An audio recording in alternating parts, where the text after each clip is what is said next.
نہیں دیتے اور اوپر سے گالیاں بھی دیتے ہیں، لیکن بارے میں کیا حکم ہے؟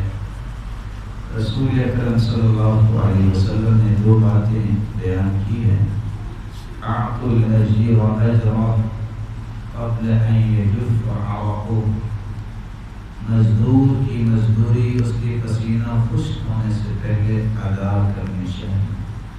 اور ساتھ ہی فرمایا کفا بالمرء اثما، اس بندے کے گنہگار ہونے کے لیے اتنا ہی کافی ہے جو جس کے ہاتھ میں کسی کی روزی اللہ نے رکھی ہے، یملک قوتہ، اور اس کے حق کو ادا نہیں کرتا۔ آپ نے زندگی کے آخری وصیتوں میں سے وصیت فرمائی الصلاۃ الصلاۃ وما ملکت ایمانکم، لوگوں نمازوں کا خیال کرنا اور اپنے ماتحتی میں کام کرنے والوں کا خیال کرنا۔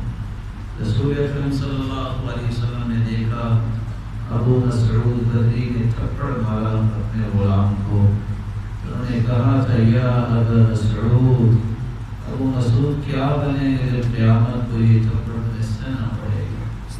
اس لیے آپ نے فرمایا اگر تمہارے ساتھ کوئی کام کرتا ہے اتنا اس کو کام دو جو وہ کر سکے، اگر سخت کام دو تو اس کی مدد کرو۔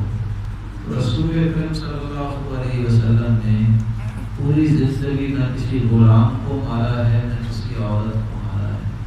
نہ ضرب رسول اللہ صلی اللہ علیہ وسلم خادما ولا امرأة قط، آپ نے کبھی اپنی بیویوں میں سے کسی بیوی کو یا کسی خادم کو نہیں مارا پوری زندگی۔